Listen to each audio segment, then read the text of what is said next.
On va regarder l'interprétation géométrique de la dérivée et son interprétation aussi qui nous permet d'obtenir le résultat mathématique et qui est donc le théorème 3 pour l'oral. On va prendre une fonction qu'on appellera f qui est définie sur un intervalle i. Donc un intervalle i, par exemple celui-là. Et on va prendre un point qui se trouve sur le graphique de f. Donc en a qui fait partie de l'intervalle i, tel que le point AFA soit en point de f, comme dans cette situation-là. Et on dira que c'est en point fixe, celui-là, il ne bougera pas, au contraire d'un autre point qu'on fera bouger. L'objectif, c'est de calculer la pente de la tangente TA, c'est la tangente à f au point AFA, et donc on peut la tracer. Elle correspond donc à cette tangente-là. Alors pourquoi est-ce qu'on s'intéresse à la pente de cette tangente? C'est parce que la pente de cette tangente nous donne une indication sur la pente, sur l'inclinaison aussi de f en ce point-là. Mais comme c'est une courbe, on ne va pas pouvoir définir exactement la valeur de la pente. Par contre, on va pouvoir définir la valeur de la pente de la tangente, ce qui représente bien la valeur de l'inclinaison pile en ce point-là. Donc l'idée, en fait, ça va être de prendre un x qui va s'approcher de plus en plus de a. Et on va regarder toutes les droites qui passent par AFA et le point x, fx, donc ce point-là, on va regarder la droite et on va faire s'approcher x de a. Pourquoi est-ce qu'on fait ça? Parce que c'est la droite qui s'approche de TA, cette droite s'approche de TA quand x s'approche de a. On va montrer ce qui se passe avec différentes valeurs de x. Si je prends ici x1 et je regarde le point x1, f de x1, et je trace la droite qui passe par notre point fixe et par ce point x1, f de x1.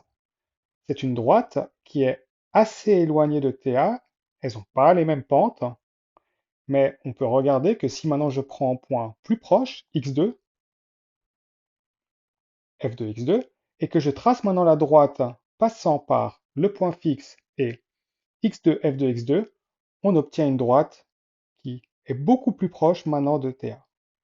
Ce qu'on peut se rendre compte, c'est que si on prend des valeurs de plus en plus proches de TA, on va arriver à un moment où la pente de la droite qu'on aura tracée sera extrêmement proche de la pente de la droite TA. Donc ce qu'on peut voir, c'est qu'on va essayer de calculer les pentes de ces différentes droites. Donc la pente d'une droite, c'est la différence des y sur la différence des x. On va prendre un exemple avec T1. La différence des y correspond à cette distance ici. Donc entre f de x1 et f de a. Pour trouver cette distance-là, on va faire f de x1 moins fa. Maintenant, on doit diviser ça par la différence des x. Donc la différence des x, c'est la distance entre a et x1. Donc c'est x1 moins a. Donc on peut diviser par x1 moins a. Cette formule-là nous donne la pente de la droite qui passe par le point AFA et x1 f de x1. Donc la droite en bleu ici qu'on a appelée T1.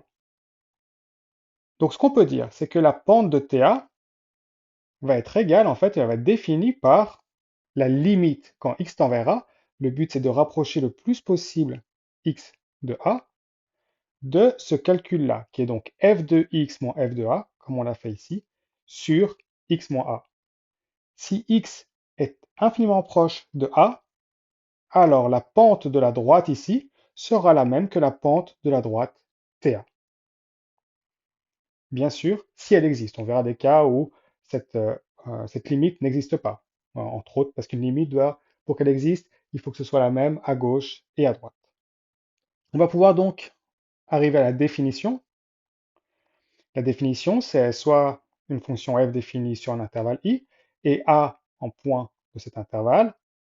Alors, f est dérivable en a, correspond et est équivalent au fait que la limite quand x tend vers a de f de x moins f de a sur x moins a existe.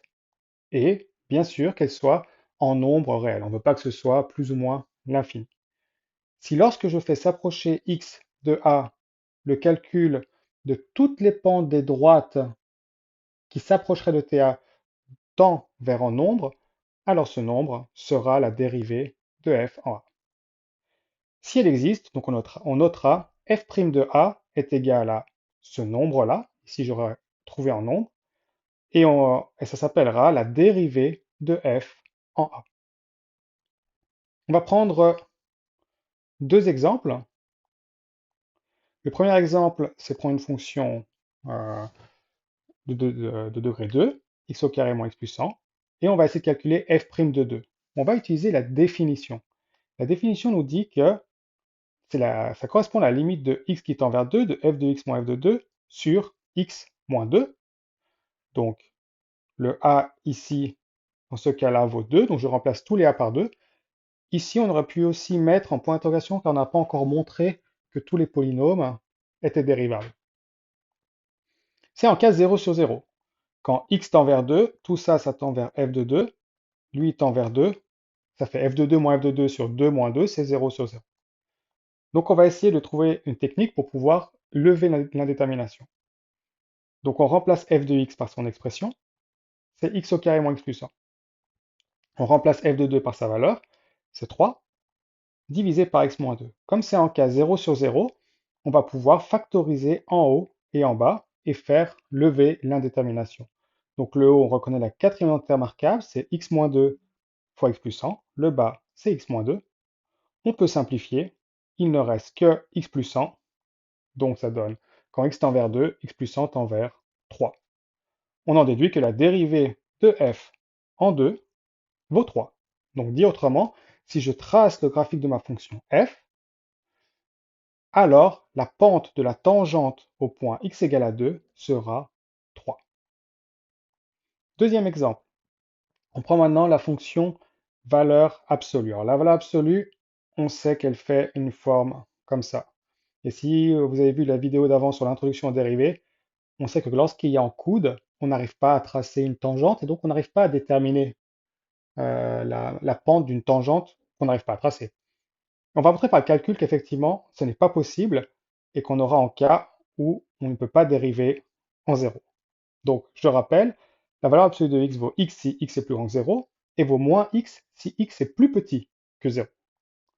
Donc, si je veux calculer la limite de x qui tend vers 0 de g de x moins g de 0 sur x moins 0, donc la définition de la dérivée, je dois calculer la limite en 0 moins de g de x moins g de 0 sur x moins 0, et je devrais calculer après en 0 plus et voir si c'est le même résultat. Donc je remplace g de x, c'est la valeur absolue de x, moins 0 sur x moins 0. On a en cas 0 sur 0. Mais la valeur absolue de x, comme x ici tend vers 0 moins, donc x est négatif, et comme il est négatif, ça va donner moins x. Et moins x sur x, ça fait moins 1, et donc la dérivée à gauche de 0 est moins 1. Ce qui est normal, parce que si on se rappelle le graphique, ça donne une droite qui a une pente de moins 1, donc la dérivée sera moins 1. Par contre, de l'autre côté, je fais le même calcul, cette fois-ci j'ai 0 plus, et donc la valeur absolue de x vaut x, puisque x est positif, et x sur x ça donne 1, donc c'est 1, ce qui est aussi normal, puisque quand x est plus grand que 0, notre fonction y est égale à x, la pente est 1, puisque la pente c'est ce qui multiplie le x, c'est 1. Un petit peu à gauche de 0, la pente est de moins 1. Un petit peu à droite, la pente est 1. On en déduit que cette limite-là n'existe pas, puisqu'elle n'est pas la même à gauche et à droite.